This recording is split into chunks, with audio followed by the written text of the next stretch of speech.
Hello.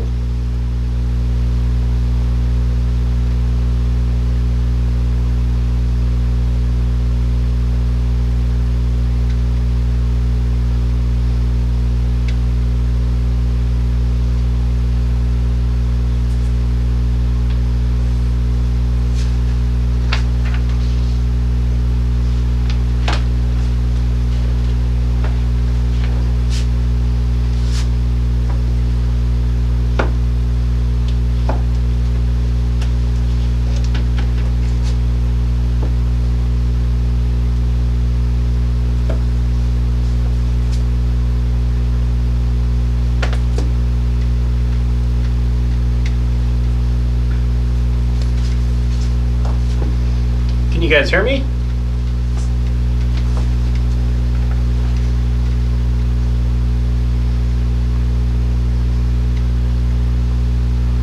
Hello? Okay.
Oh, I know what the problem is.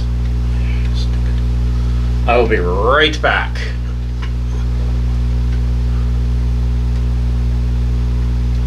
I know what the problem is.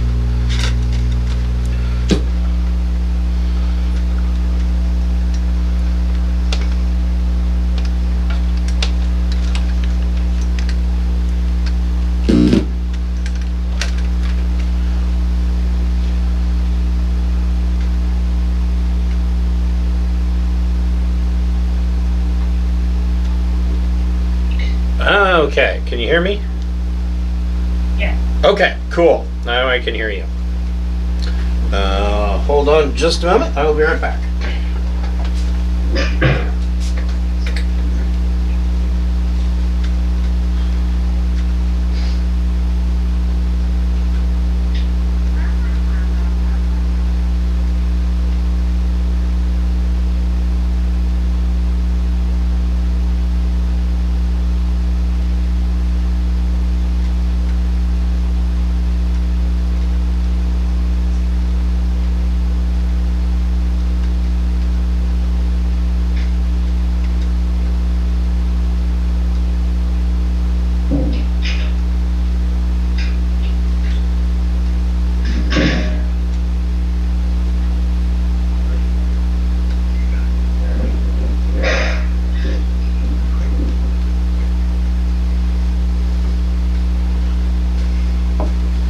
Okay, so we are down at least 2 players. I'm not sure if David will make it online or not.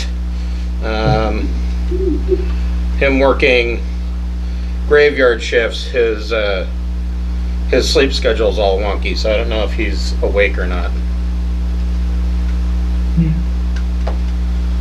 So I don't know, it might just be the 3 of you. All right. So, welcome to Pirates of Drinax, our weekly Traveler campaign.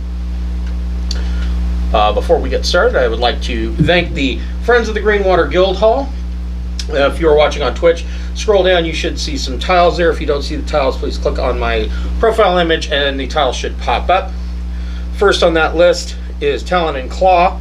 Talon Claw makes beautiful wooden tabletop gaming accessories such as wooden DM screens, dice vaults, dice trays, a full line of D&D and Pathfinder class emblazoned drinking coasters. They have cutting boards if you like to serve meat and cheese trays during your games. You'll want to check them out. Definitely check them out. They have very high quality and they do custom work. So if there is a special image that you want laser engraved into your piece, just let them know and I'm sure that they can accommodate you. The next on the list would be the Speechless Bard. She and her husband make beautiful leather products for your games, such as that she has a full line of leather covers for your core rule books. She has a line of dice bracelets where the Pride bracelet is a popular one, where each dice on the bracelet is a different color. She has a dice rolling mat that when it's rolled up, it looks like a spell scroll. She is over in the UK, so if you're going to order from her, give it a little bit of time. That's especially true if you're ordering as a gift, something that's time sensitive. It can take a little while to clear customs. And then there is the Fable Beard Company. They make beard products such as oil, balm, beard butter, and co-wash. They have each one of their each of their scent profiles is a different fantasy character. Right now I am wearing I still have some left over from the holidays, so I'm wearing the Gingerbread Man. My pirate name is Cookie Beard. They have a deal, there's buy one, get one free, so if you are a first-time purchaser, you can put 2 beard oils into your cart, and if you use the code FIRST, then you will get the second one discounted to free. And we would like to throw a shout out to Matthew Kerwin. He is a new author who has put out a new book, a Traveler book called The Wagner Incident. He was given permission by Mark Miller, the creator of Traveler, to publish his novel. You can find that on Amazon on Kindle for $2.99 or from Amazon store in trade paperback for $8.99. And if you are looking to run a Traveler adventure and you have limited time or limited prep time, or you just have no idea what you want to do, the adventure that I wrote is on sale on Drive Through RPG through May 17th. Boy, time's got to catch up with the calendar here. Yeah, it's on sale until May 17th for I believe like 33% off. It is called The Mystery of BTSHT 365, and you can pick that up for, I believe it's about $1.34. So yeah, definitely go check that out. There's Bakasura. Yay. Hello. I thought I was almost positive you were going to be in a deep coma. I was until a second ago, and then when I woke up, I was like trying to catch up on messages and stuff that I slept through. Yes. Yeah, so tell me again, how are you liking that graveyard shift?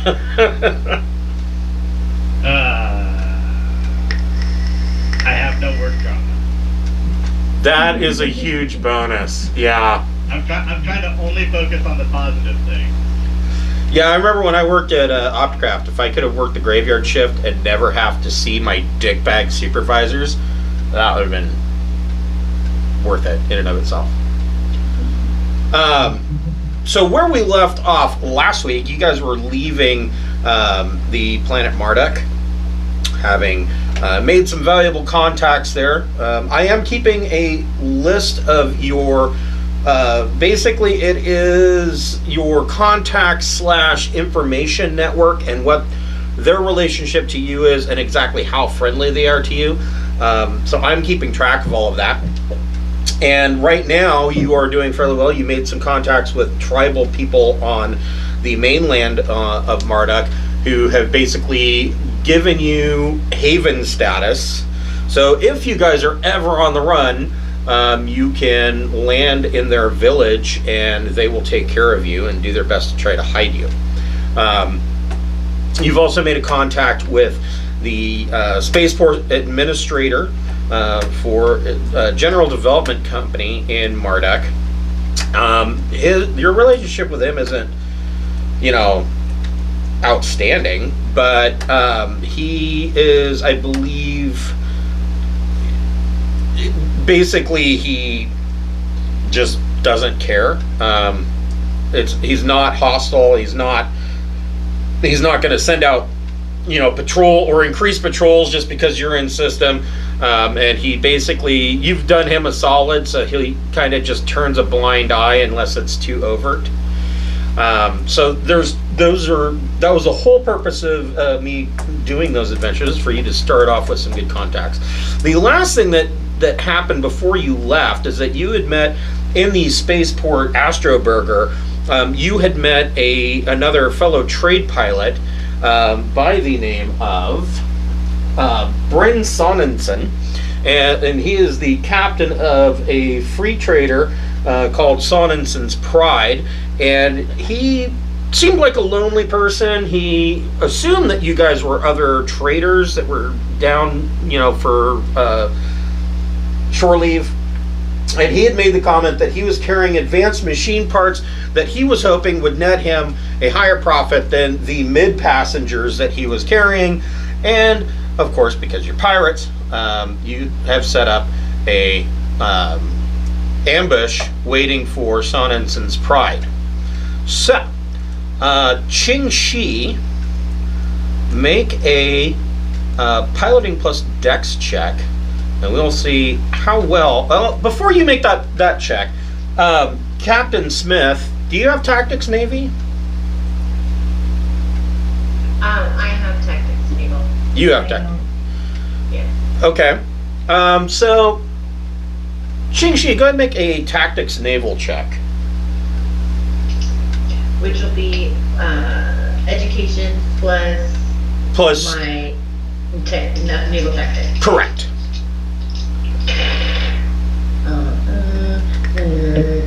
9. Okay. So you, using tactics naval, you have determined there is a inner belt system in the Marduk system, and you find that there's a group of asteroids that you can kind of hide behind and lay in wait.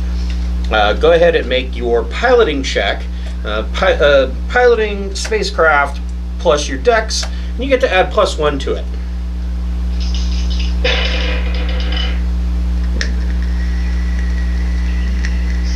Nine again, and then +1 and 10. Okay. Okay, so he is at -2 for his electronic sensors check.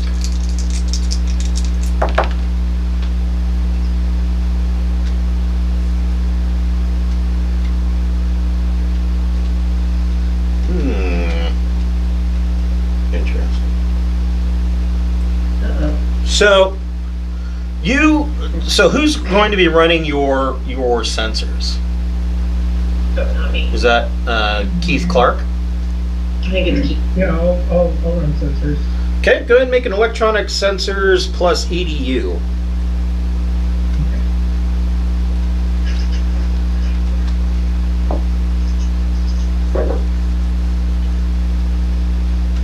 Nine. Okay. So you detect Sonnensen's Pride making its approach. Now this belt, it's a sparsely it's a very sparse belt in the mid system. Nothing really too ginormous out here. There are nothing like planetoid size, but there are some rocks large enough for ships to hide behind, which is what you are currently doing. And you can see Sonnensen's Pride making its run out to the 100 diameter mark. So the 100 diameter mark, ships can't really jump safely until they are 100 diameters away from the planet, being the diameter of the world itself. So we're talking several AU. And so you're about out there, and here comes Sonnensen's Pride. Now, how do you want to approach Sonnensen's Pride?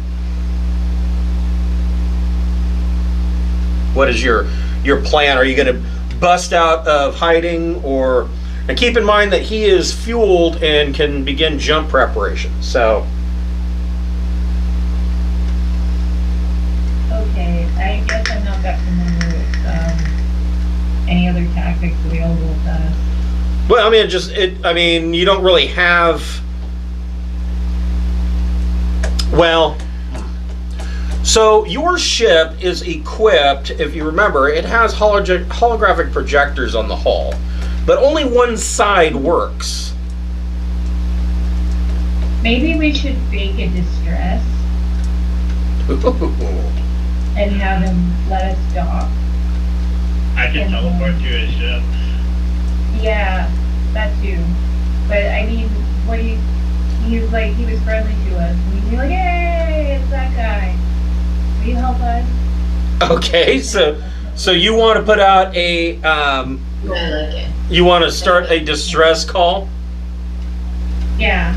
Okay. Like, when we know he's going nearby. Okay. So you activate your distress beacon, and he picks it up, and he hails you on the comms, and he says,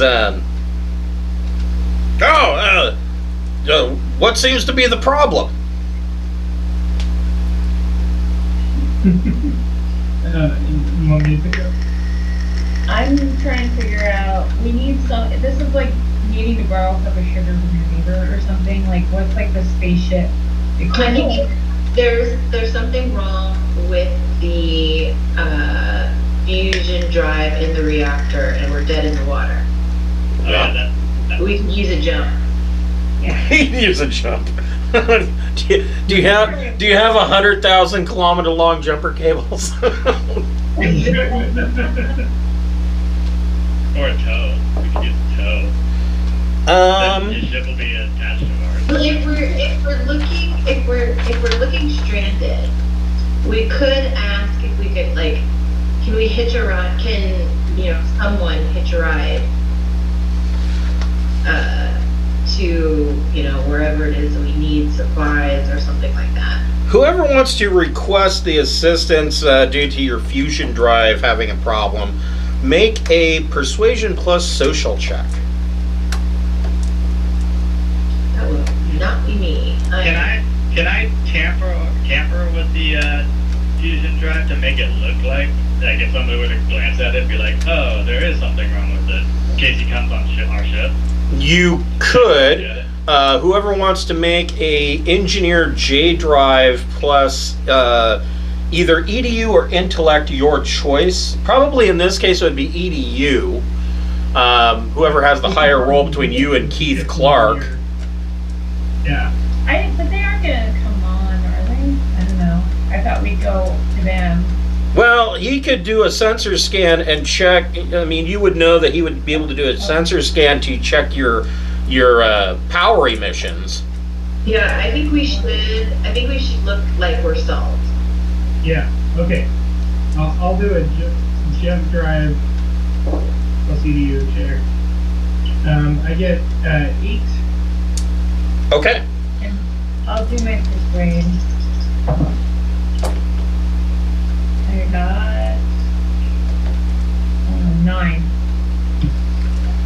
So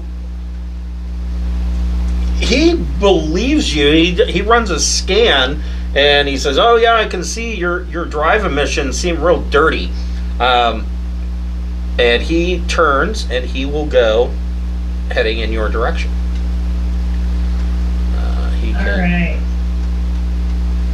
So, who wants to? Do we have a grappling hook? I think we hold somebody, hold him hostage, and we go get whatever we want and dump him.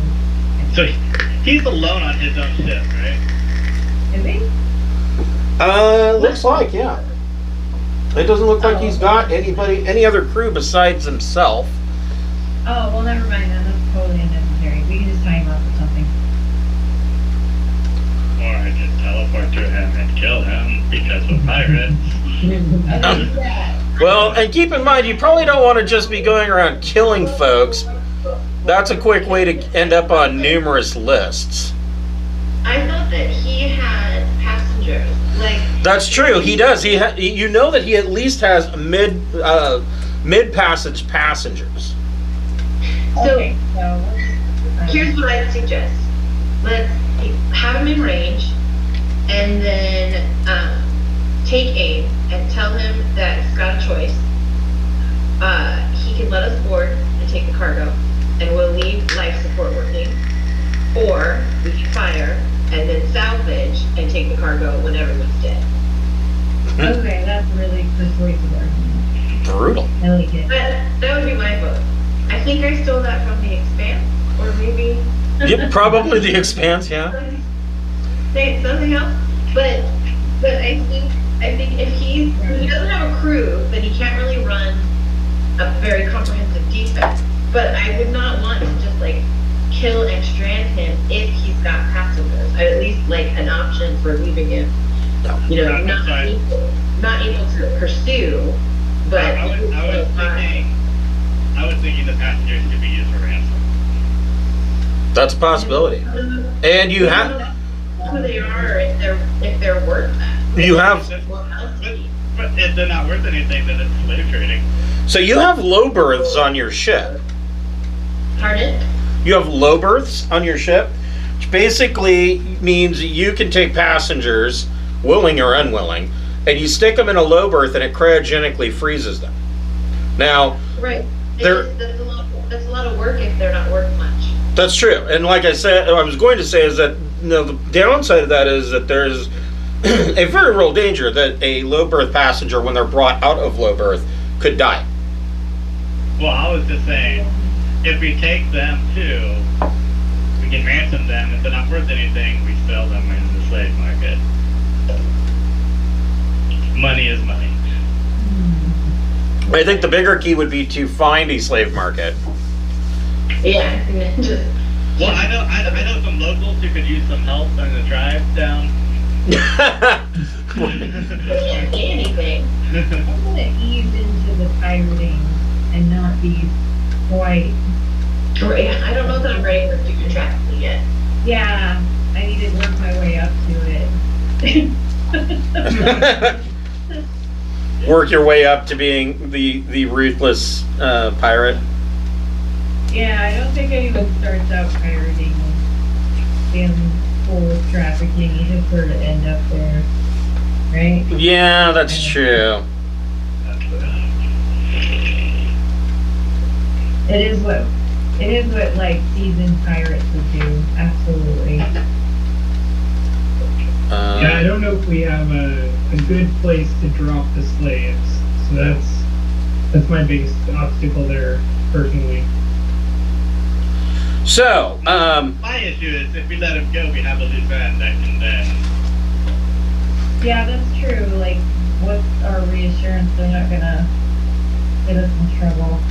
so Captain Beth, you can make a initiative check, and you get to add. So that's going to be your choice. It's either dexterity or intellect, and you can add +2 to that from Ching Shi's naval tactics. Okay.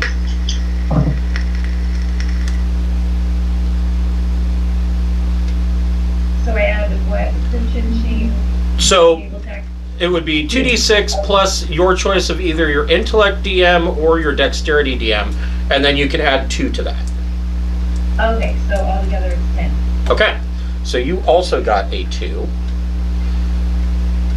which actually is going to put you better than Sonnensen's Pride. So, you are going to, how close are you going to let him get? So each round is 6 minutes in space combat. And I haven't decided how big these squares or these hexes are, but at thrust 1, he can move. We'll say that each hex for thrust 1 is 2 hexes. So So there's some distance between you and him. How close do you want to let him get before you make your ultimatum? He has a board, I thought. So you want him to dock? That's what I thought. Yeah. Okay. It's much easier to pirate when the ships are done connected. Yeah. Okay. Yeah, so I was looking up in there, right? So basically, you guys are just holding your action. Mm-hmm. Just waiting.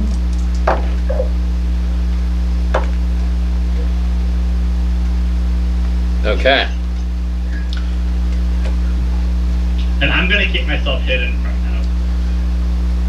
So he pulls up, and the docking collars connect, and Sonnensen's Pride docks.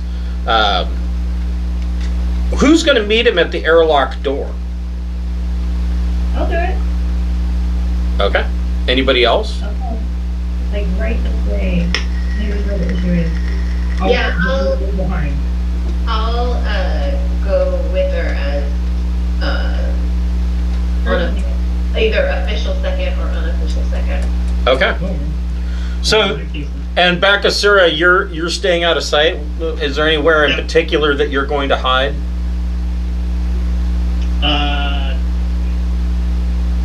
Like, are you going to stash yourself in the engineering section, or? Once he's come on and like walked a little ways, I can sneak onto his ship. Oh, okay. I see. So, Bakasura, make a... Where did my sheet go?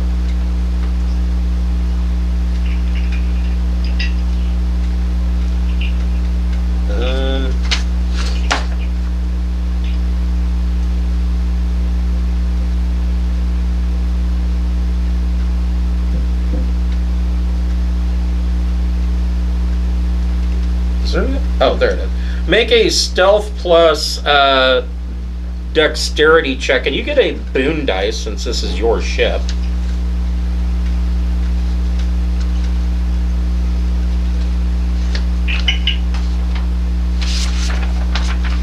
So I'm also gonna put out there that this would be the opportunity to become Admiral Beth Smith instead of Captain Beth Smith. We just take two. We just take the ship.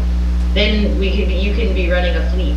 Well, here's a question, and before you go that route, is there anybody else who can, does anybody else have pilot spacecraft? Does anybody else have pilot? I'm not bad at everything. Pilot spacecraft. I do.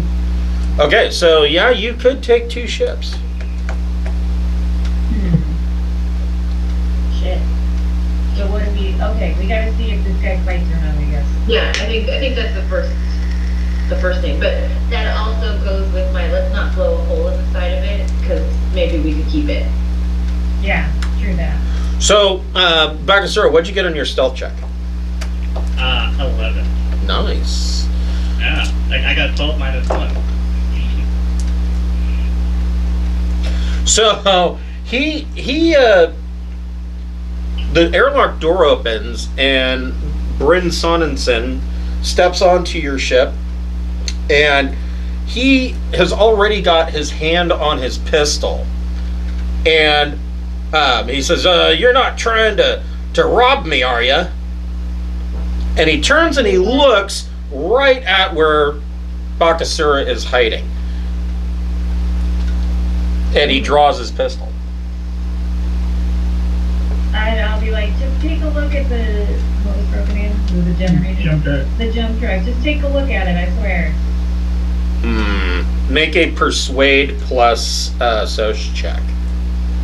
Okay. So he knows where I am? Yep, he's looking right at you. You beat your 11. Wow. I Yeah. got 5. Ooh. All right. So, Something tells me we're gonna be using our gun combat after all. Oh, then we get a ship. Whatever. True. Do we space the passengers then? Maybe recruit some of them. Push them out the airlock. Yeah, We can also use them to increase our crew size. yeah, let's try. Plus gang. Shanghai him. Investigating it. Nice. Well, if he doesn't believe us, that's how I would have been smarter. Sorry, y'all. Hindsight 2020.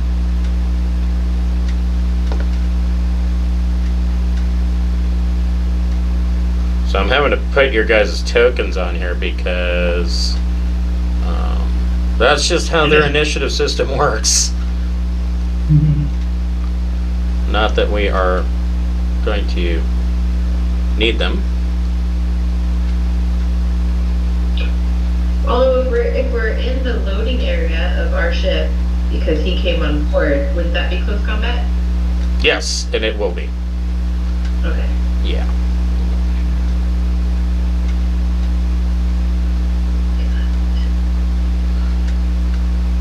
We need to make a flag.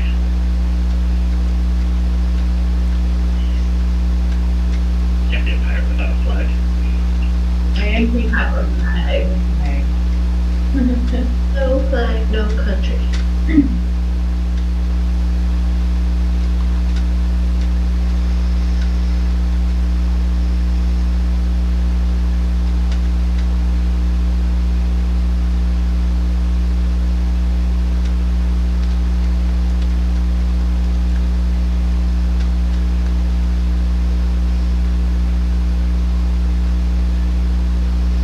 Okay. Everybody roll initiative. I might need a refresher on how that works. So you roll 2d6 and you can add either your choice, your intellect or your dexterity. And you want to get as close you want to get as close to 8 as you can. Okay.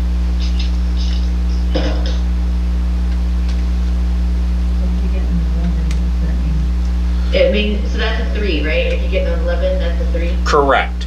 So so Captain Beth, you got a 3. Same. I got 9, so that's 1. Okay. I got 3. Okay. I rolled 11. Got 3. Oh. So- Wow. So Bakasura, what is your dexterity DM? -1. Captain Beth Smith, what is your dexterity DM? +0. And Qingxi, what's your dex DM? +1. Okay, so that's how that works.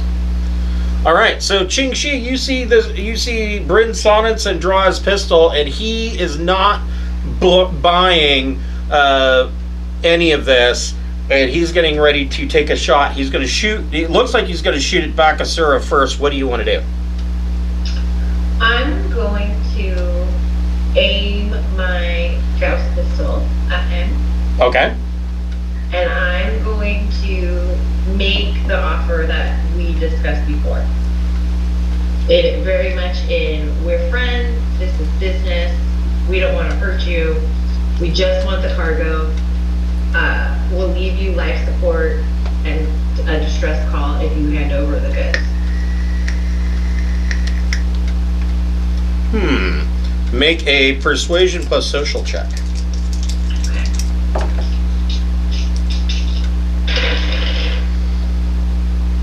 11.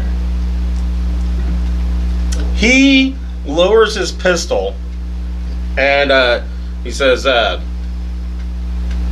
so that's how it's going to be, is it? Business is business. It's nothing personal. He hands over his pistol and says, all right, follow me. And he leads you into his ship. In his cargo hold, he's got 32 tons of polymer, 20 tons of common consumables, like foodstuffs, things like that. Okay. 16 tons of advanced machine parts. Any legs? No legs. Dang it. Now, the Here is the rub of it, though. The Commerce Raider has 29.7 tons of cargo space. So, what do you want to take first?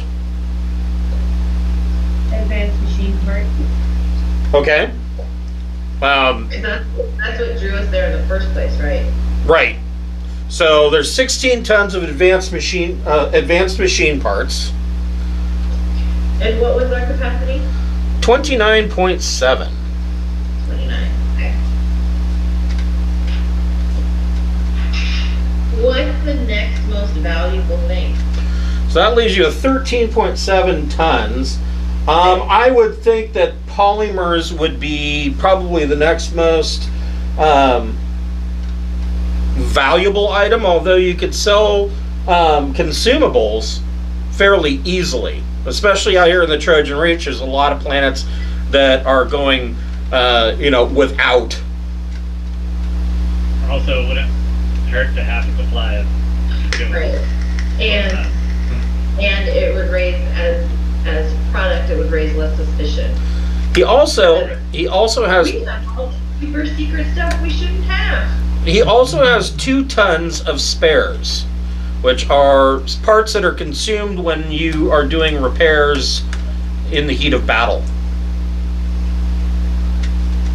2 tons, nice. Okay, we'll take the spares and then fill up the rest of the space with consumables except for like 1 ton. So Okay. that's 10.7. So then you want to do another 10 tons of consumables, which will leave you with 1.7 tons left over. Okay, that's some room. So Can I talk to his passengers like an army recruiter, see if anybody wants to join us? yeah, go ahead. He says, what passengers? I didn't say anything about any passengers. Yeah, you did. He says he's carrying boats, and the machinery is going to be worth more. Yeah, I remember. Make a Ching-Shi, you can make a persuasion check with a boon dice. Okay.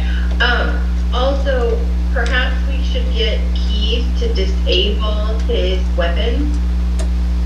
While I was going to disable his J drive too while at it. Right. Yes, repair it before he can jump. Okay. He can't jump and he can't fire on us as we're scooting away. Okay, so I'm doing persuasion Yes. With a boon dice. with a boom dice.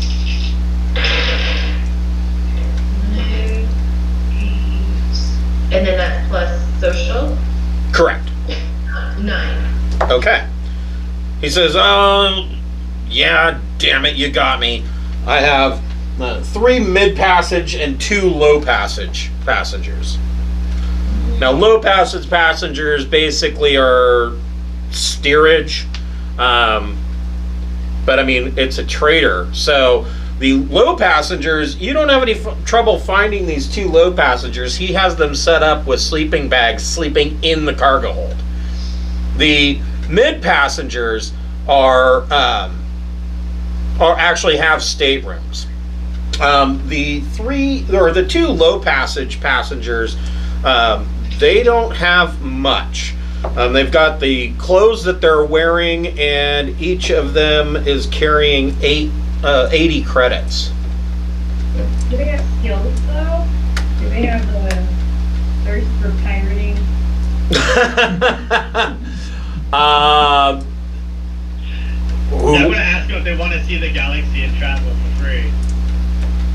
The whole Navy recruiter type of deal. Make a persuasion check.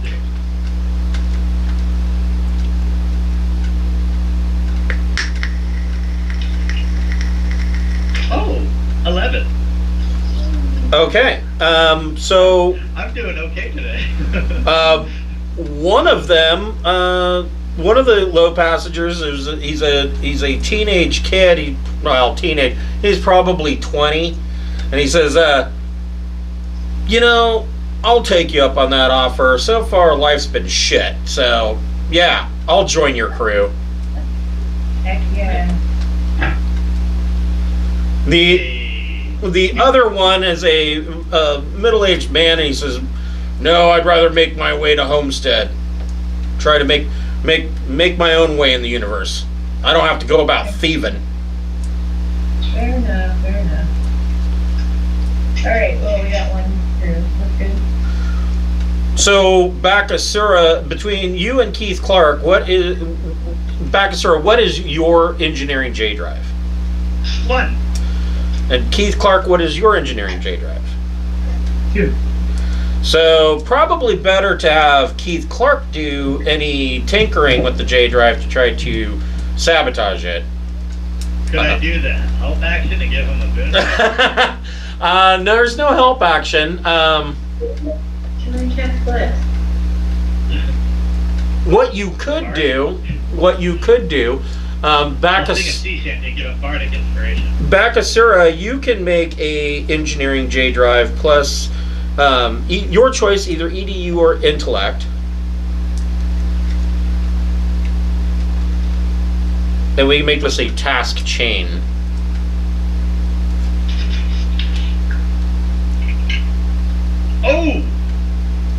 Oh, that's good. 14. Wow. Oh my God. So, This is so much better than last week. so Keith Clarke, you can make an engineering J drive check. Your choice, either intellect or EDU, and you get a +6 to your roll.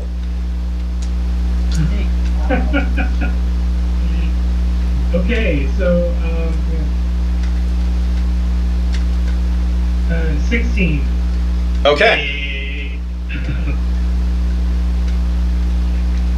So the new kid and Ching Shi start loading the freight or the cargo. Yeah, we have manual labor. Right. Yeah. Onto the Harrier. Beth Smith, Captain Sonnensen leads you to the staterooms, and there are 3 mid-passage passengers. These people aren't, wealthy, I would say, but they're doing okay. They could afford better passage than sleeping in the cargo hold. Do you want to rob them?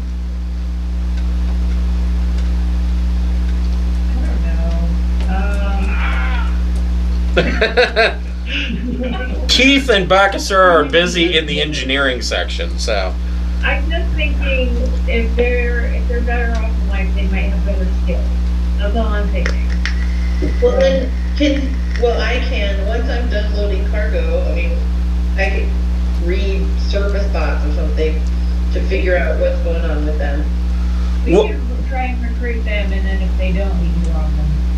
If they don't join. Okay. So Beth Smith, go ahead and make a persuade check, trying to asking them basically if any of them want to join.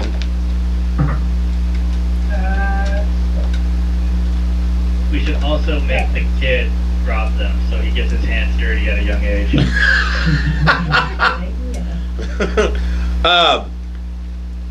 So none of them are interested in becoming filthy pirates, as one of them puts it. Well, he dies. It's weird stuff. That's more of like a backhand sort of situation. Are you gonna backhand him? Well, yeah, you just called me filthy. What the hell? Okay. So. Have we, in addition to disabling the drive, have we disabled their weapons? Because Not yet. We have not done that. yeah, can we let her too? Is anybody good with a gun? I think we should disable their guns with our guns. I'm alright with the gun. Disable, I'm talking about if he's got weapons on the exterior of the ship, we should disable those. That's what I meant. I meant we should shoot. His ship is unarmed. Oh, it's unarmed. Oh, that's nice. Well, that's on him then. He was basically asking to be robbed. That's his problem, He's right? literally a floating Christmas present. I mean, he could have taught Blue some sort of cannon on the front. It would have been fine. and he chose not to. So This ship has a paint job that looks like a big red bow on it. So Beth Smith, make a melee unarmed attack. I don't want to hit him that hard. It was like, No. Hit him hard. You're asserting authority here. Okay, authority. I have a Authority. arm. If you want me to do it. Oh my god. I have a fake arm. You want me to do it? It's all Yeah. So it's I'll remember to take the safety off this time. it is melee plus your strength or your dexterity, your choice. I got 5. Okay. I need different dice. So you smack him.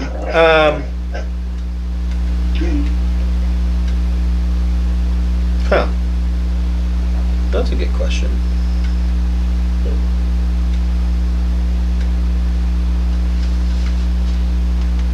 It just dawned on me, I don't know how much damage a melee strike does.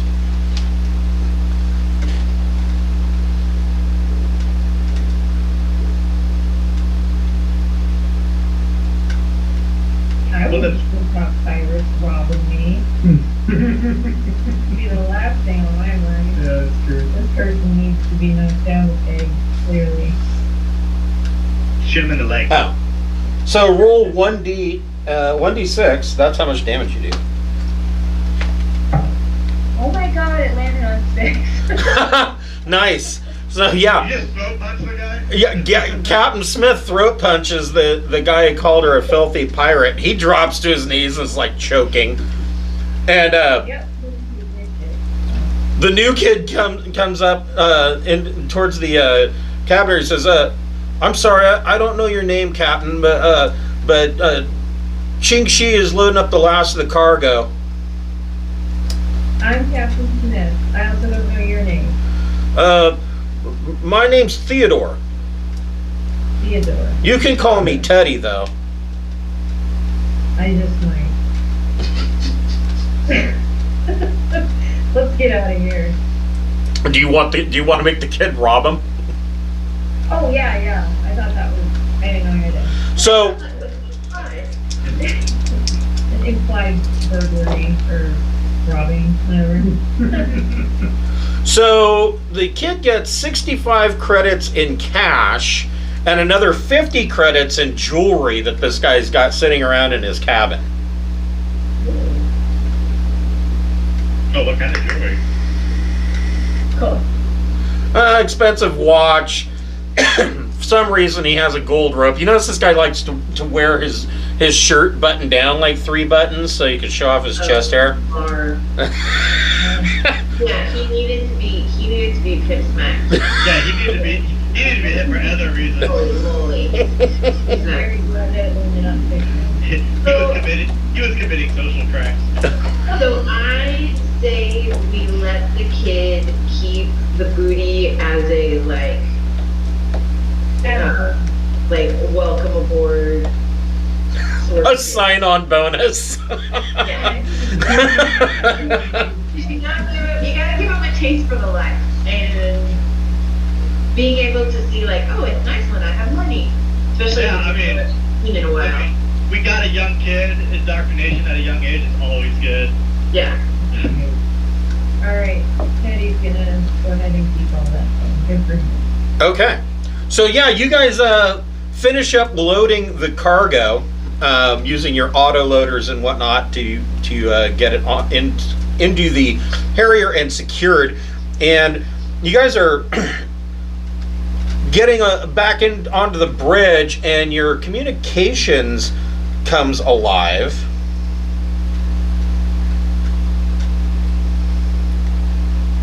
Okay, so everybody's back on board our ship. Yes. Tom's open up. Okay.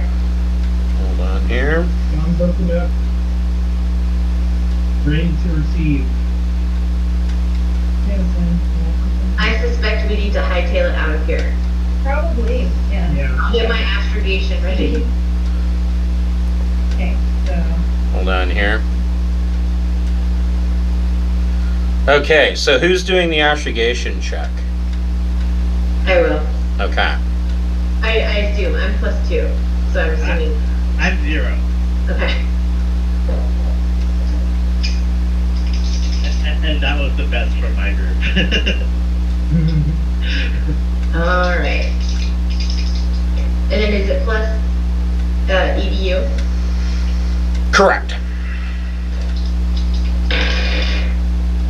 That is a 10. Okay.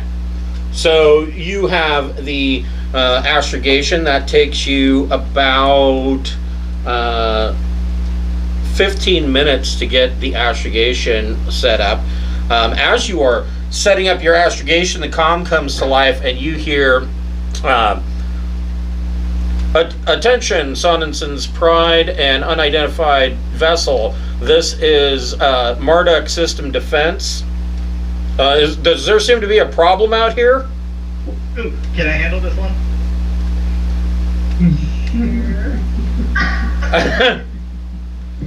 Okay. I'm gonna reply in Aslan. Okay. Do you speak Aslan? Yeah, I got the translation jelly and I learned it. Oh, that's right. Yeah. Okay. Yeah. Good, yeah. It's a good plan. I think. So I'm gonna reply, my business is my own and of my clan. Well, we could only say that we were answering a distress call because the what's-its-face was having problems with its J drive. Because now if you scan that ship, their J drive is down. And we're just there to help. Okay. I'm just saying. But I mean, it also puts us at the scene of the crime with the They living. don't know we had the cargo yet. We could Okay. be answering a distress call. Nah, I'm gonna stick with my Aslan, Okay. stating that it is my business and of my clan. And then King Chi's idea is plan B. We'll be like, oh, sorry about him. He always does that. And, yeah. So. That's strong, You should always do that. It seems like a good introduction. The system defense boat doesn't speak Aslan, but they know it when they hear it. I figured they would have some kind of translating thing, so. Well, yeah, they probably do. That's not really going to help. That's a system. Okay. That's not what I expected, but okay. So the system defense boat is showing up on your screens as a 400-ton ship. It does not have a J drive. And Everybody stop. Captain Smith, Just take it out. roll initiative. That didn't work there.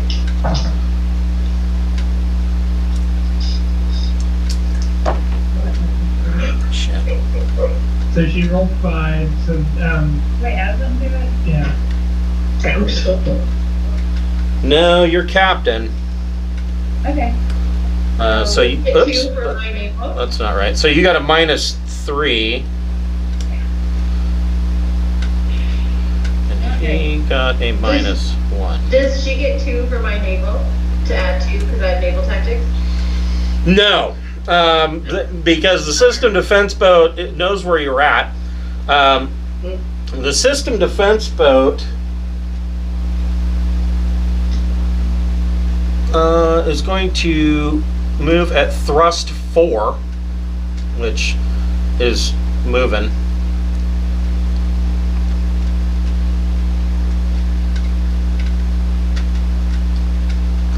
And is heading in your direction. And they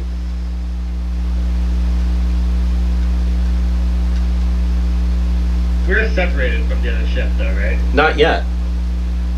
Not yet. Okay. So wait. They- They can't dock with either of us then. No, but they can open fire. Yeah. We can't escape then. Sonison's Pride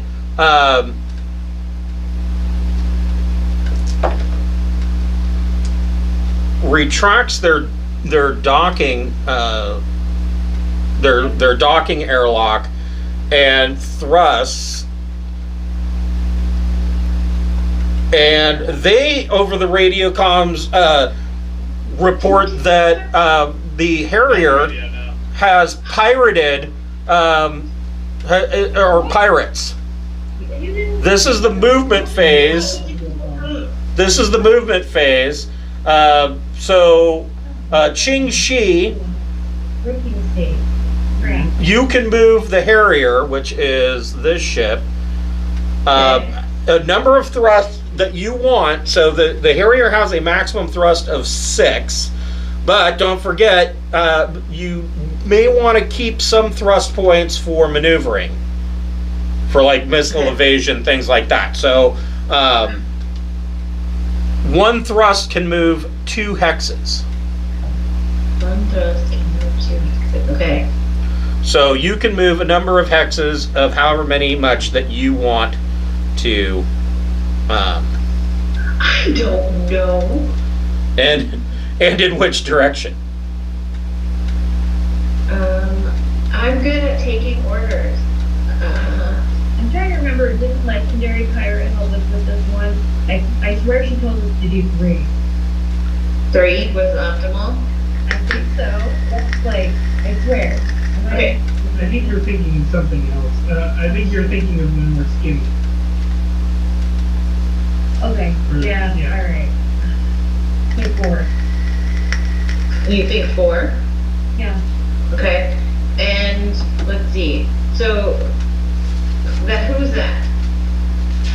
Is this the one we just robbed? Correct. Yes. And down here is the system defense ship. I can't. So wait. Sorry. I can't see the system defense. Oh, there it is. Okay. Well, then I think I would like to put the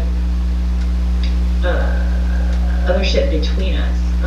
1, 2, Yeah, that's what I think. Yeah. 4. So 1, 2, 3, 4. Okay. All right. So it is weapons combat phase. The system defense boat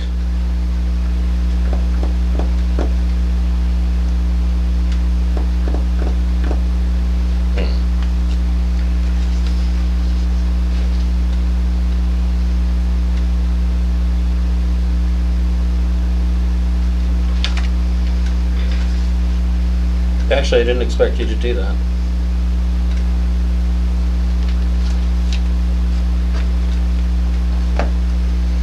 That probably means it's the worst possible idea, right? No, actually it's not. I'm gonna just keep hiding behind stuff until our math is done.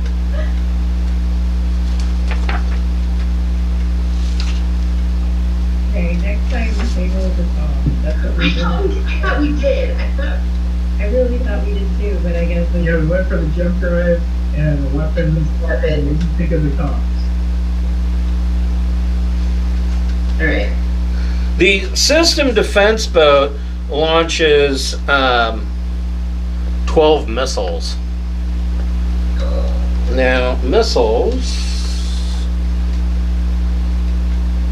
Ones with pirated. Wow, they suck. They don't give a shit at all.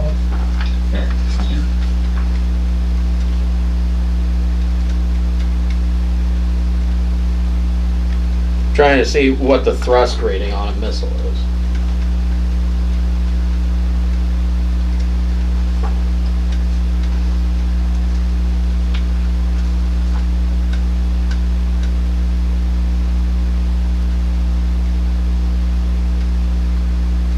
Okay, so you are in the medium range band, which means it will be immediate. Sonison's Pride has no missiles, so has no weapons. On the Harrier, So here's an option on the Harrier. You have a particle barbette. Down here.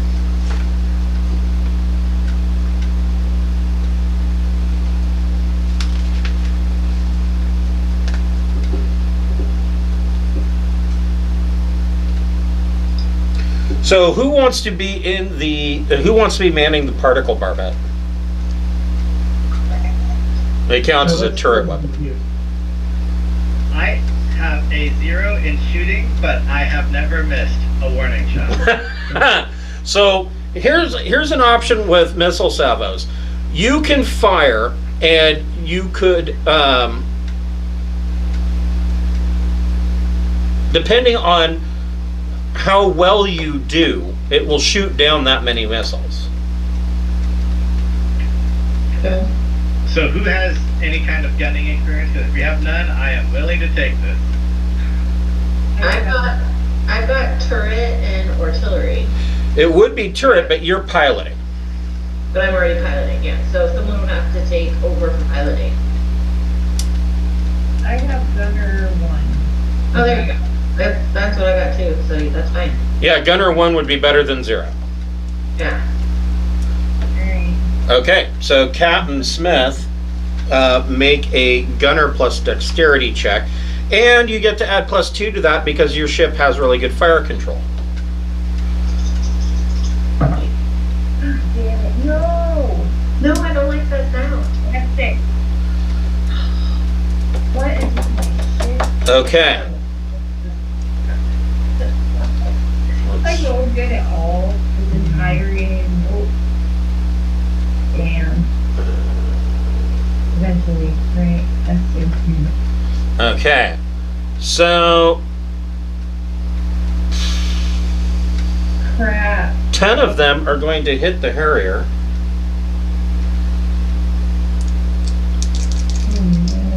Oh, Cold. Shitball. no.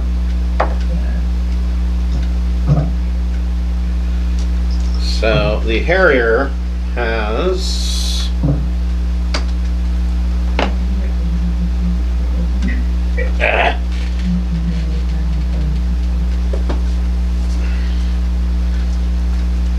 sorry guys, hold on just a second here.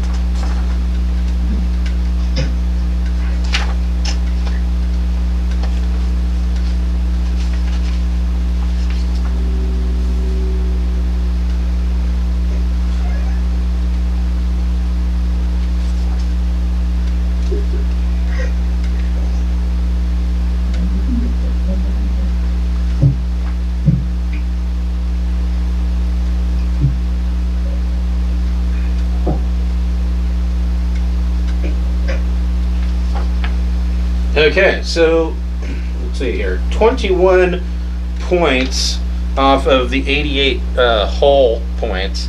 The Harrier, there are multiple explosions across the Harrier. You guys inside the ship, you can hear the ship kind of creak and groan and rock. That was the system defense boat.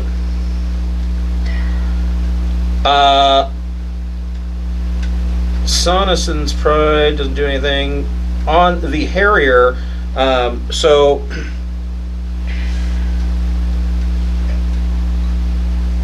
Keith Clarke and Bakasura, you can do damage control. Oh yeah, I'm also gonna bring Teddy alongside me so he can learn. So there's nothing there's nothing to repair yet because you haven't suffered a critical hit, and you can't get out and fix hull damage in the middle of combat. So the system defense ship, we are back to the next round. He is going to move 1, 2, 3. What and the, let's see here, Sonison's Pride, moving back this way. Qing Shi, What do you want to do? Remember, you are at the 100 diameter limit. You could floor it and run and have Bakasura make a jump drive check. Okay. Well, Yeah, because Clarke can do it too, right? we started our astrogation, so can we do our jump? Yeah, your astrogation's already good. Okay. And so it would give a +2 to Bakasura's jump drive check, which is up 1. Usually it would be a easy check. It's going to be routine, which makes it 6+ because you're in combat. But he gets to add a +2 to that. So is it Bakasura or me, Keith Clarke?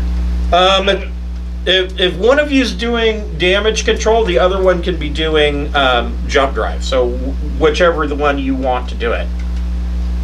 I'll do damage control if you want to jump. Because you have Yeah, a I'll better. jump roll. Yeah. You have higher. Yeah, I have 2 jump drive. Yeah, I only have a 1, so. Alright, okay. Okay. Ready to go. Okay, go ahead and make your jump drive check. It's jump drive plus EDU +2, and you want to get a 6 or better. 15. Oh, shit. So, Chose the right guy. Stealing all of my rolls that are 1, good. 2, It's really messed up. 3, 4, Yay! We're finally contributing. 5, 6. So, Tingshi floors it, and you guys jump. And you get the hell out of there. Yay. And neither of them can follow us. Correct. Right. So the jump coordinates were to go back to Drinax, since that's kind of your quote-unquote home port right now. You've got cargo that you could probably sell on the floating palace, and you know, you need to kind of check in to see how things are progressing back there. Vive la revolution. Right. That's right, yeah.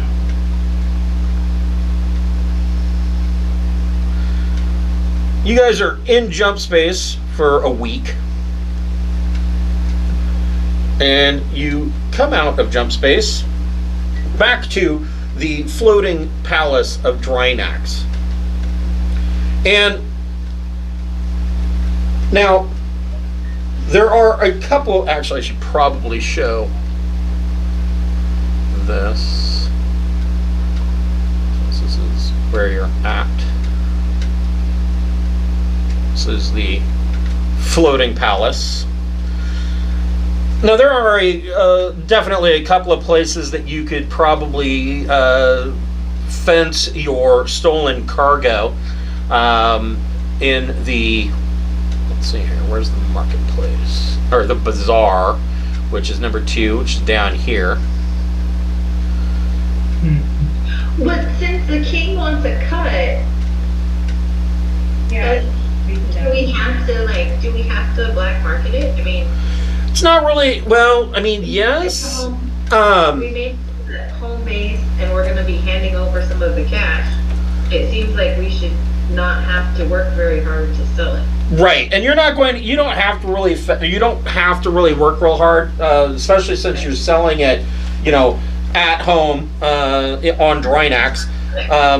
Rashondo is happy to help you fence the stolen cargo, and let me figure out how much money you actually have here.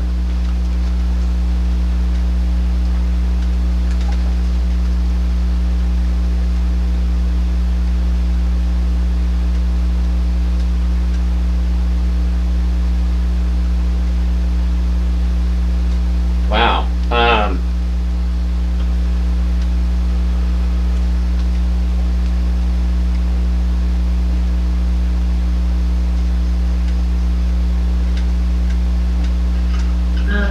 Get your 10 tons of consumables here.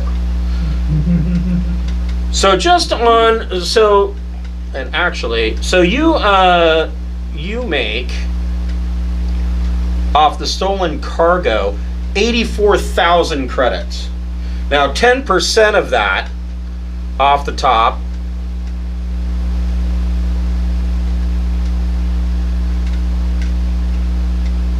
is King Oleb, so 8,400 credits.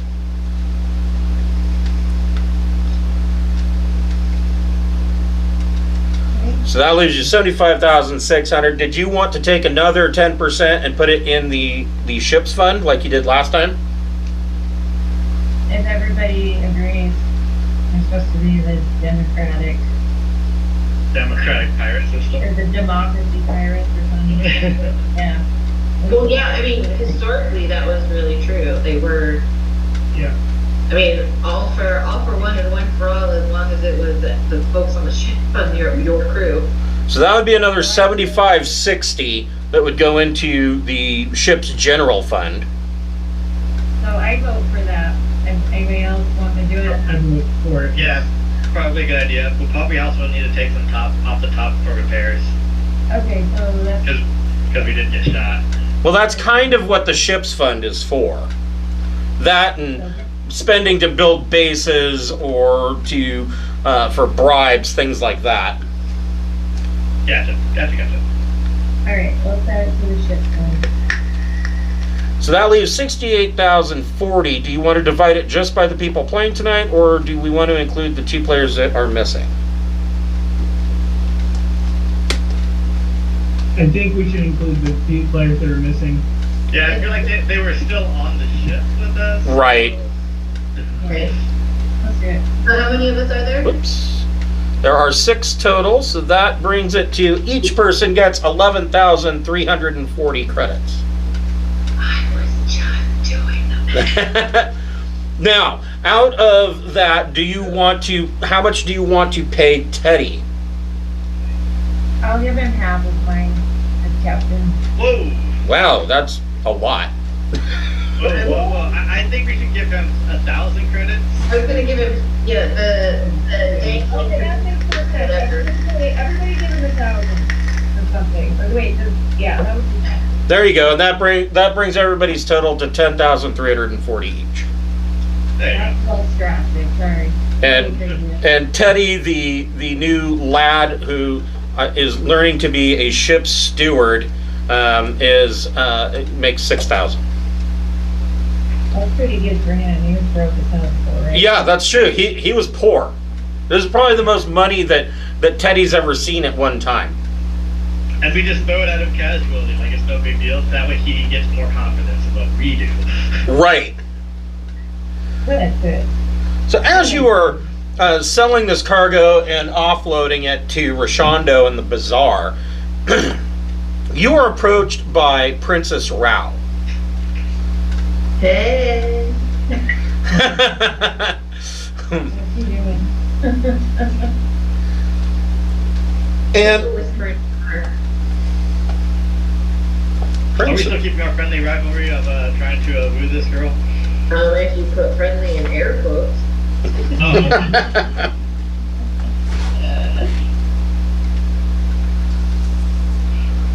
Rao pulls you aside and she says, she explains, she says 2 worlds nearby, the worlds of Torpol and Clarke, were both hit by a raiding party.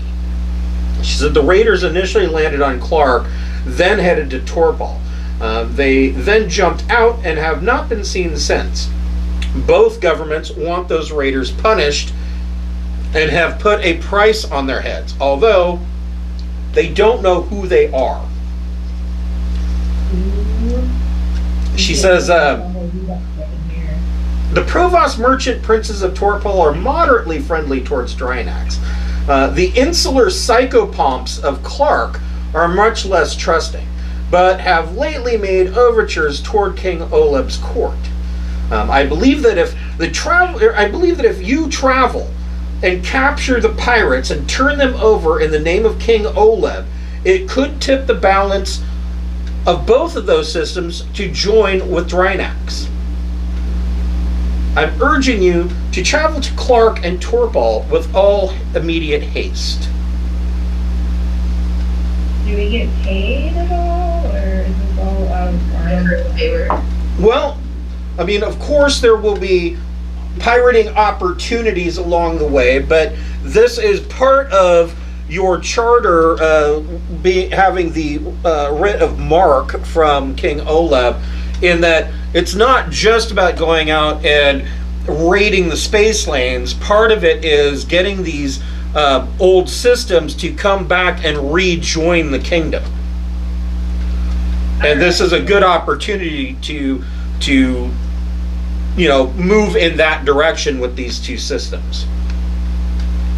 Okay, I'll let the crew hit on the princess and then we can look at that. Is that a corral?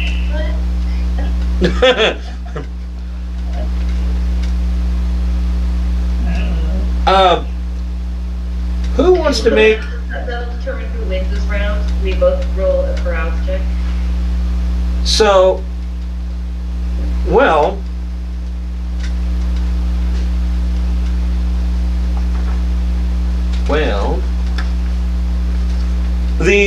you can make streetwise and carouse checks while you're in the bazaar.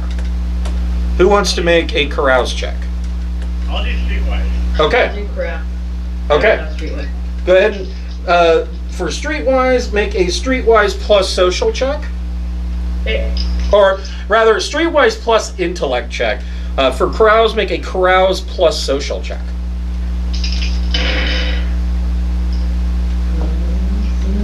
Only 7. 11. So Bakasura,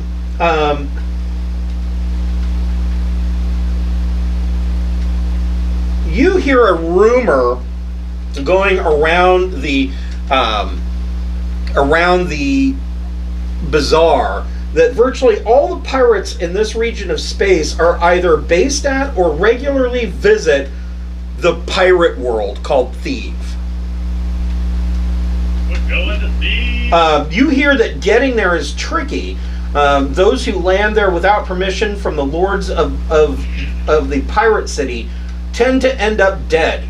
To visit, you have to visit safely. You need to have a pirate's code, and none of you likely have it. I have it. Raiding a planet with such a small force is unusual for pirates. Either they were looking for something in particular, or they were trying to make a name for themselves. The other thing that you are, so in asking if you are to get paid, Princess Rao tells you that yes, if you bring the leader of these raiders to Clarke is offering 0.5 mega credits, so 500,000, and Torpol is offering 2 mega credits. So you're looking at a 2.5 million credit bounty between these two worlds. Awesome. Good. Good. I'm happy with that for everybody else is. Absolutely. Yep. Okay. Is there anything that else that you want to do before leaving the floating palace? Can I have the floating palace map back? The what? The map for the floating Oh, yes. palace? Yes. I don't remember what's there. Here. Can I look for a new leg?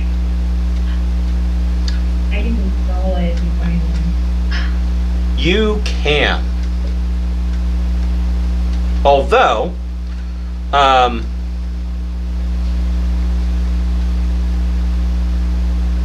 yeah, you could. There's not really very much selection here. So here's the thing with the floating palace is that they have the know-how, but they don't have the resources.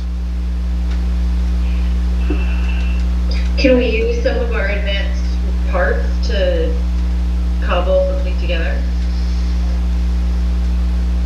Well, we sold them, so now. Yeah, no, you would be better off looking For the somewhere the else. The other one, right?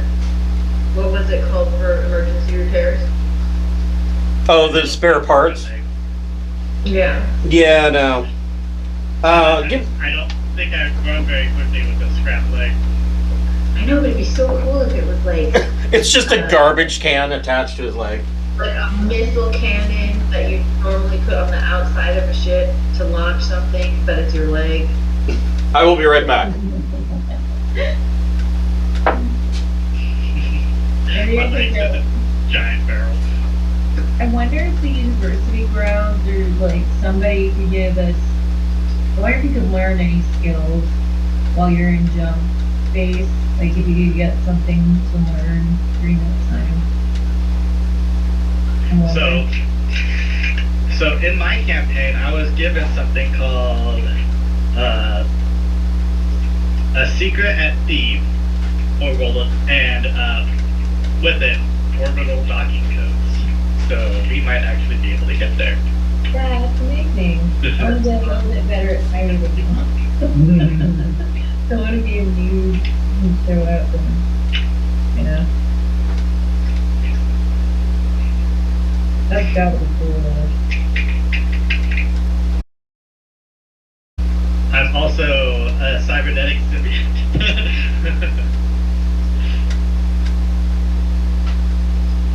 I need some aliens to live inside me now. Oh wow. It's like Venom. Kind of, but not as cool. Like one of them is a jelly thing that attached itself to my throat, so now I can speak other languages after I've hurt them. So part of your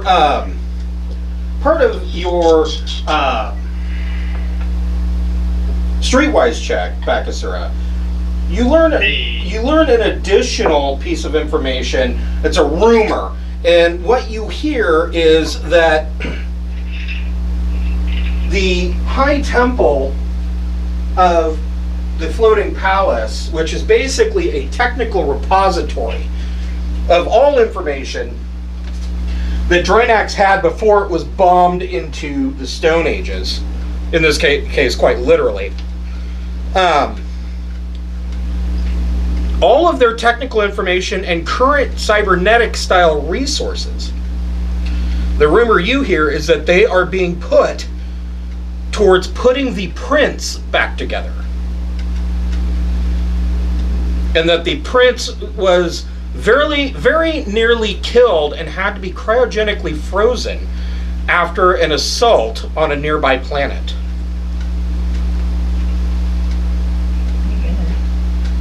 So we have a world-class doctor who might be able to help them. If it's true. Right, this is just a Also- rumor. Also, we gotta be careful on it, revealing that we know this. The rumor that the person telling you the rumor says that he believes that the prince didn't survive the attack, and that they have been growing a clone in a vat. Always an option, I guess. He's going to be like one of the pink Venture Brothers slugs, complete with the snot bubble coming out of his mouth. He's not fire. Memories and stuff? Or, like, is this gonna be a clone that doesn't know anything about his previous life, or is there a way to... Nobody's seen the prince for at least 10 years. Also, if they have the clone of the prince, he could also make a good puppet for somebody else. That's true.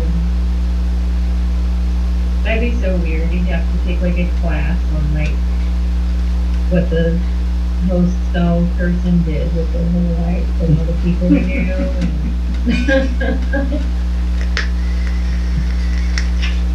So the question then is, do you want to go to the planet Clarke or the planet Torpol first? Clarke is closer. But Torpol was paying more, right? And Correct. they're more friendly to Drinax anyway. Like, That's true. Clarke tolerates, Torpol is perhaps not enthusiastically friendly, but Well, it depends on how you want to go about your investigation. So Clarke was hit first, and then Torpol, and then the raiders jumped somewhere. So it depends on how you want to start your investigation. Probably in the order that they got hit. Okay, so you would head to Clarke first. Yeah, to get like a chronological sense of things. Okay. So you have plenty of time, so I'm not going to make you roll for something so routine. You have plenty of time to make your check. And you guys jump and you come to Clarke. You are given permission to dock. As you come out of jump, you come in at the 100 diameter limit, and it takes you about, if you do a full high thrust burn, it's going to take you like 12 hours to get to the planet. But as you approach the planet, you see that Clarke is a very gray and dismal planet. And you were given a docking clearance, and you're coming in to land. And as you are coming in, you see that all of the buildings and much of the landscape is just covered with these black monoliths. There's so many of these black monoliths that they're actually using them to build their structures.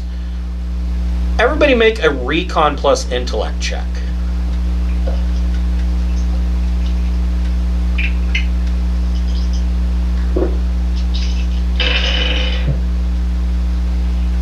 Nine.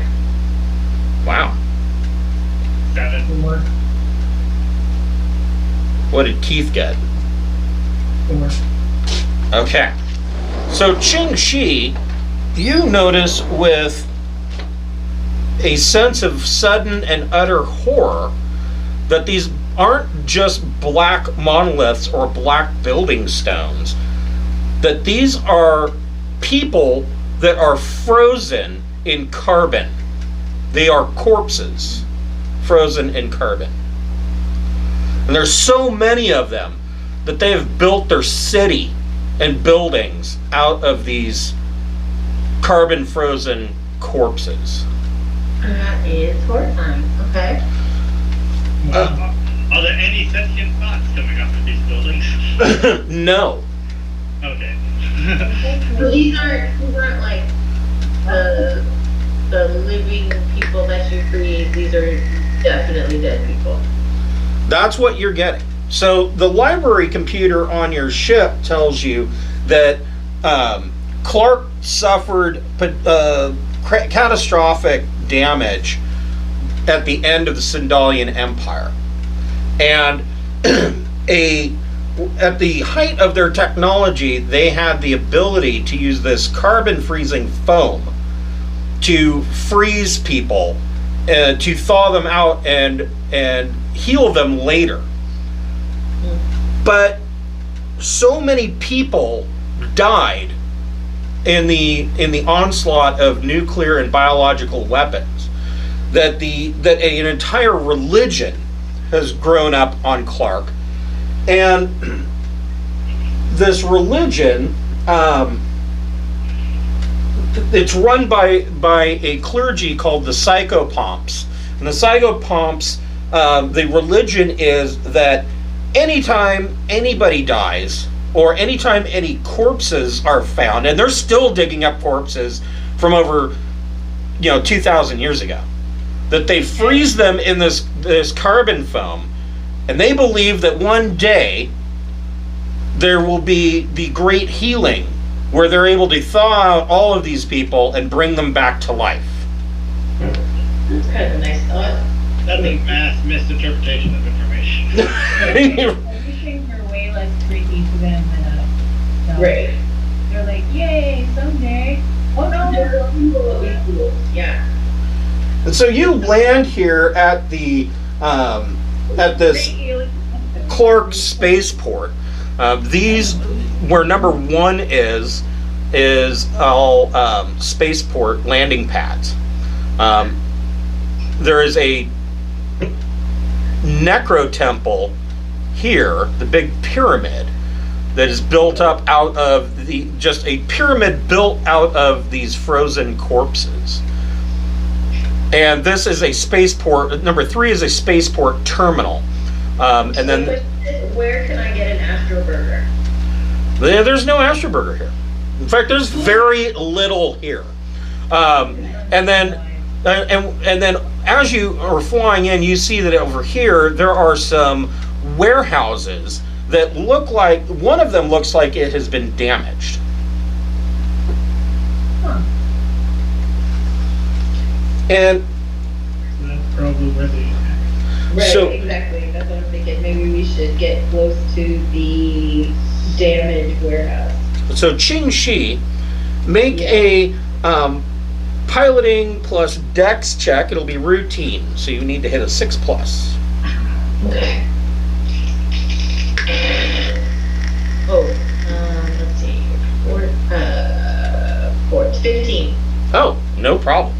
So you dock, and meeting you at the landing pad is Keeper Malos.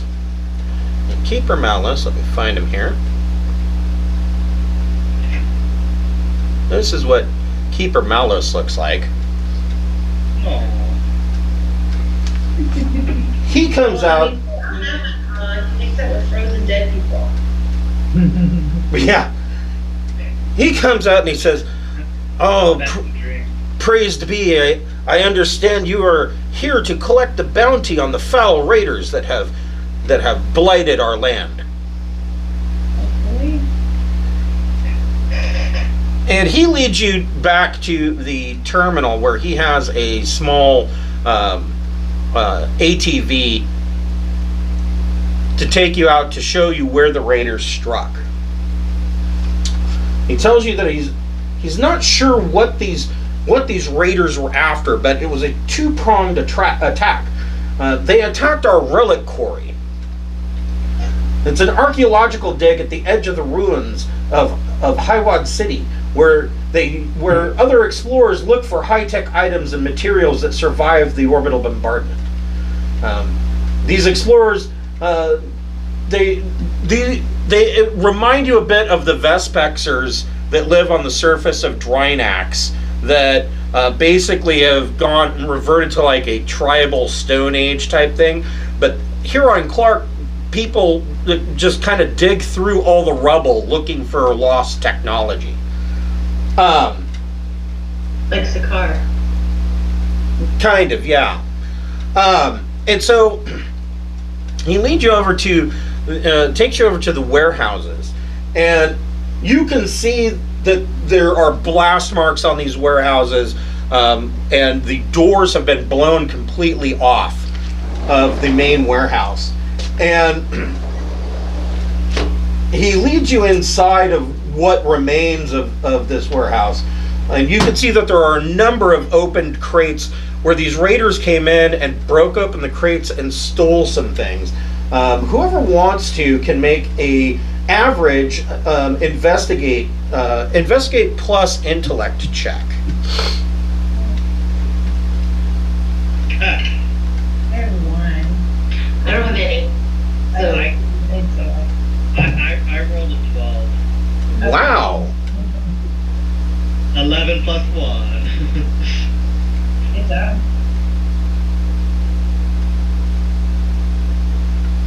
So on your investigate check, Bakasura, you realize that the Psychopomps have already visited this site, the attack site, and you find a half-dozen fresh carbon foam monoliths preserving the dead who they think might be saved.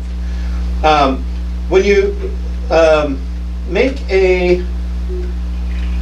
Oh, so when you examine these monoliths, you find that one of the victims could be revived if somebody had high-tech medical equipment. So if we had access to high-tech medical equipment, this person could be saved. How high tech? I'm guessing higher than our current facility. So if if Lex just looks at him, he's gonna be healed. so, Captain Beth if you want to make a medic plus your choice, either intellect or EDU, you could try to revive this person. However, it is a difficult 12 plus check. And if you revive him, the Psychopomps are going to be pissed. Oh. Can I revive him and then go in and retrieve him? Like, what's the problem? Theoretically, you could. If somebody wanted to kind of deflect or keep her Malos away, and you want to try to revive him, then you could. Okay, so how am I going to have to roll a difficult check? You need to get a 12 or higher. Let me see here. My medic's 3, intellect and educational 2, so I get a +5, and I need to be 12, right? Correct. And if I fail, does it hurt anything? If you fail, then he dies. Well, then he's dead, right? Dead is dead. Yeah. Almost dead. He's mostly dead. Mostly dead. So yeah, I will take Keeper Malus and ask him what kind of local, like. Yeah, find out what he won't, like, shut up about. We'll have him tell you about all the wonderful corpse boxes, because they seem Yeah, he's a proselyte. Yeah, I'm gonna ask him about his. Tell him about your Lord and Savior. Have you heard of the Church? You belong to the Temple of the Crushing Wave. It's Is that what these are for? So back where we come from, we know about this cult called the Crushing Wave. Is that anything like the Psychopomps? They worship surfboards. Are these surfboards for the Crushing Waves? Man. Funny boards.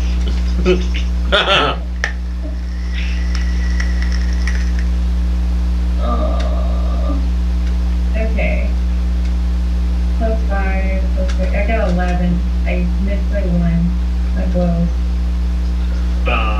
So you revive this guy, it's a young woman, and she is not going to live long.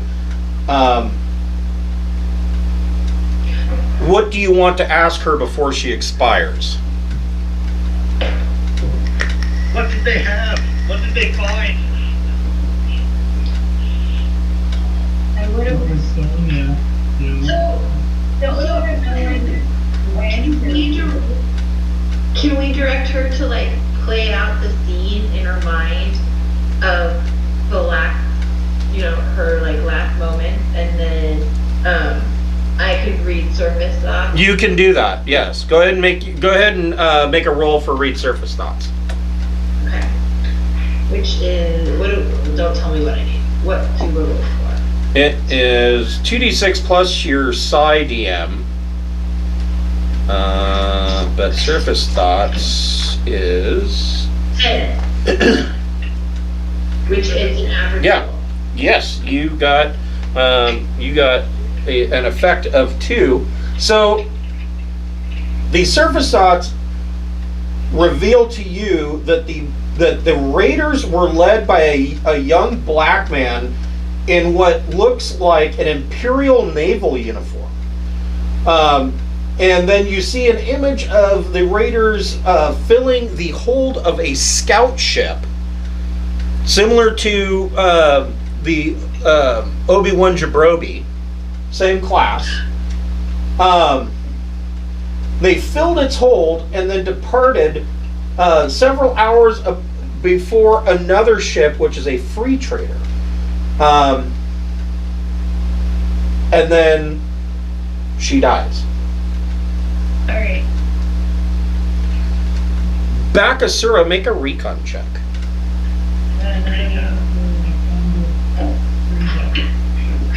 Oh, I am doing so good today. 12.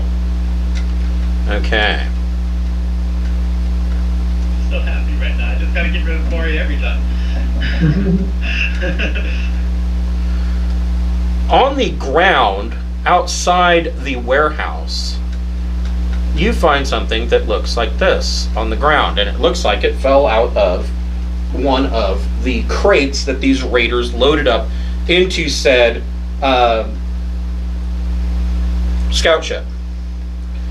When you pick it up, Keeper Malos looks at you and he says, "Oh, that's exactly one of the things that these raiders stole. That's a Sindalian computer chip."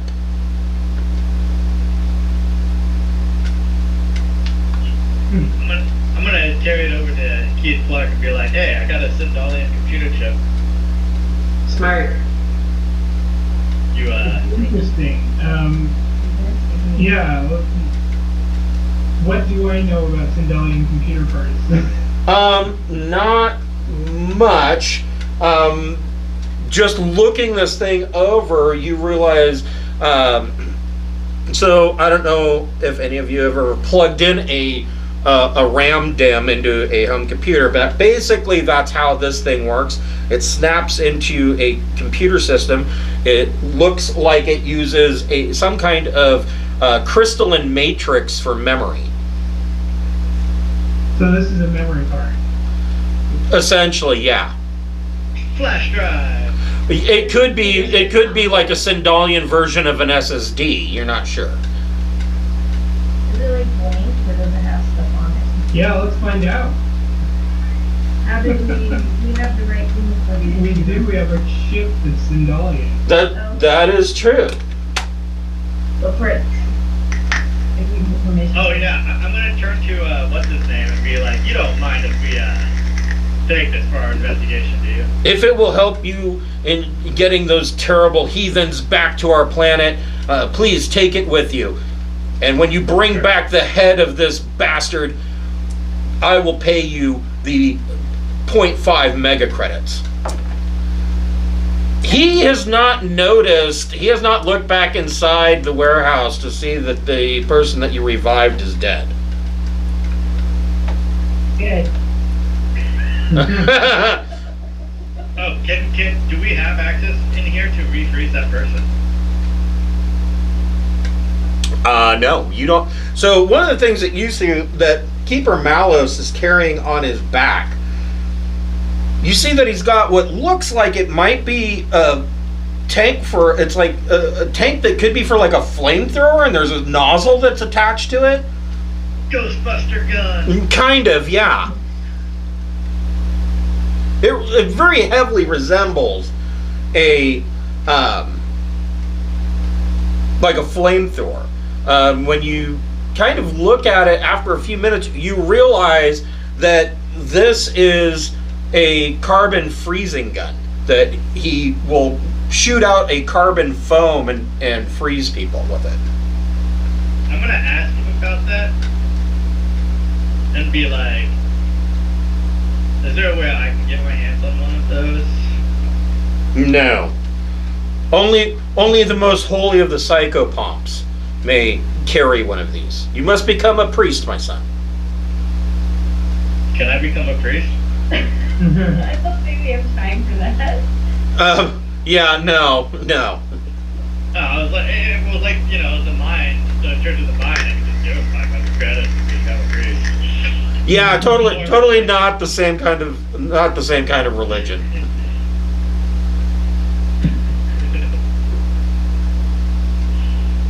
Honestly, this seems like more of a religion, an actual religion, than the Church of the Mind, which is more like Scientology. Man, I don't want any Scientology in space. Oh, you're gonna find a lot of that in space. Oh yeah. Because you're already there. Like, if you're on Earth and you can't get to space, like, I can see the appeal, but if you're already in space, like, who cares? I don't know. But then you can run around and say things like, "Great Xanadu." It wasn't me, it was my Phaeton. Yes, my Thetans did it. It's kind of scary how much we know about Scientology. I love it. Murder shows and cult shows, man. Yeah, that's true. Well, that's what I figured out. Cable TV, like a third of it is murder porn.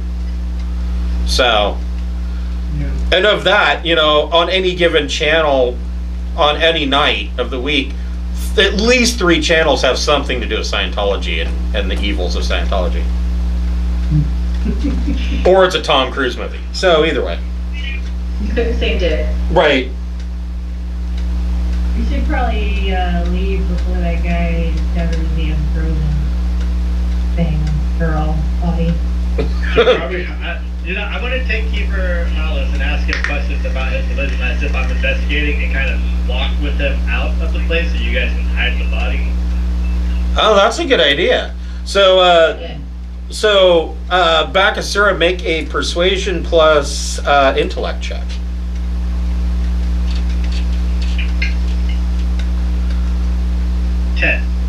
So, as you're asking him about his religion, he's happy to find somebody from the outworlds that is so interested, and he smiles at you with like the saddest face you've ever seen, and he clasps his hands and he bows to you, and he's telling you that one day the great healing event will happen where we will unthaw all of these people and they will be brought back to the living. Now, some of the black obelisks that you're finding, it is clear that these people are little more than skeletons. I mean, the black carbon doesn't really it doesn't add much. It's if you were a skeleton, you're going to look like a black skeleton statue, and so a lot of these are like, you could just look at them and like, that person's not ever coming back. He's done forever. But Keeper Malice, he goes over and he takes the hand of one of the skeletal obelisks and he goes, "Oh, this poor fellow, looks like he's lost a bit of weight over the years." I mean, you gotta watch that figure. I just had him. Keith Clarke, were you heading back to the ship to try and plug in this the Sindalian computer module? That was my plan, yes. Okay, go ahead and make an electronics computers check. Okay. Well. Wow, that's pretty good.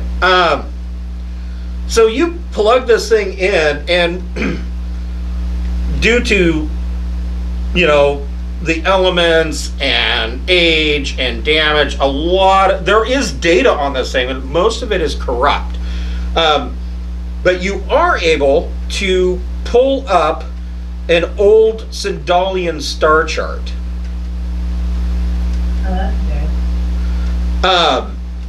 And one of the things that you find interesting is that there is a planet listed where a planet shouldn't exist. It is not Thieves. Are you sure? Comparing it with modern star charts, you see that the space that this planet is sitting in is blank. Yeah, that is very interesting. We should definitely check this out.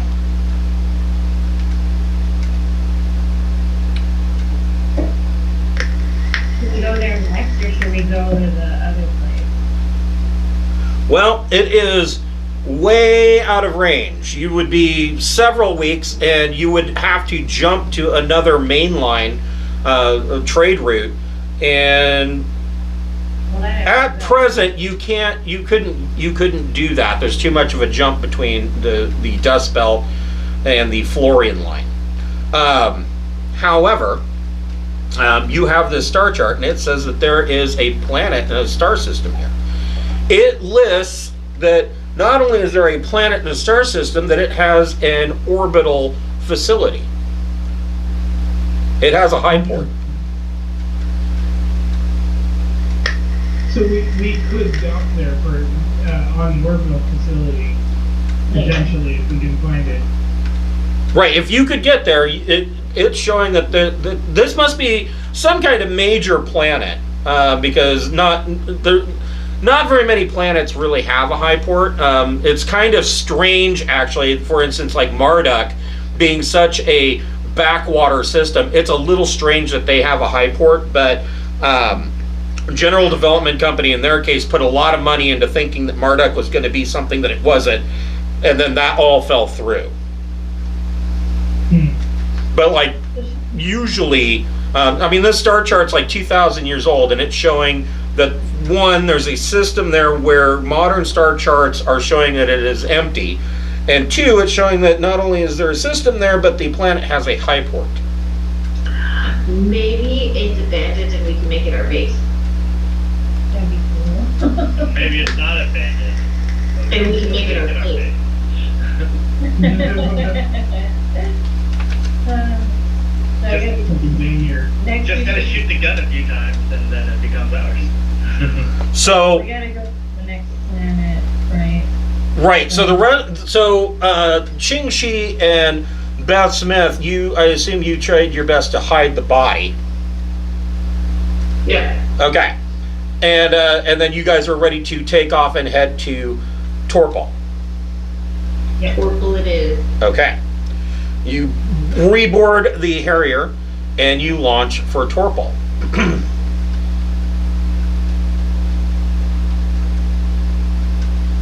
I have a bunch of extra flyers of their religion. all of this random You need something to do during the jumps, right? Might as well. Well, I've got plenty to do. I've got a new little guy to train. I'm gonna teach him to be the dirtiest scumbag. It's gonna be great. So we're going to go ahead and break here, and we will pick up dealing with the Provost of Torpol next week. Rad. Awesome. Yeah. So fun. Well, I'm glad that you guys are enjoying playing Traveler. I love this game. So it is prepping for this is a it is just a huge joy. I will tell you that you guys are quickly going to, in all of the role-playing games that I've ever played in my life, you are coming to one of my favorite locations in tabletop RPGs ever. Not Torpol. It's coming though, and it's freaking amazing. I could probably write adventures just all about just happening at this one place. It's so great. I can't wait. All right. So, I was gonna ask Keith Clarke a question. You do comms too? I do comms, yes. So in the future, when we board somebody else's ship, I'll break the J drive, you break the comms. That's probably a wise idea. Yeah, does Bakasura have electronics comms? No. But I feel like breaking comms isn't difficult. Also, you just have to smash the computer enough. Right, or like I said before, I mean, it shouldn't be that difficult to jam communications. You just turn the gain up all the way and hold the mic button. That's essentially what it is. You're flooding the channel with static. So, okay, we will pick up with the Provost of Torpol next week. Okay. Thank you. You're welcome. Have a good night, guys.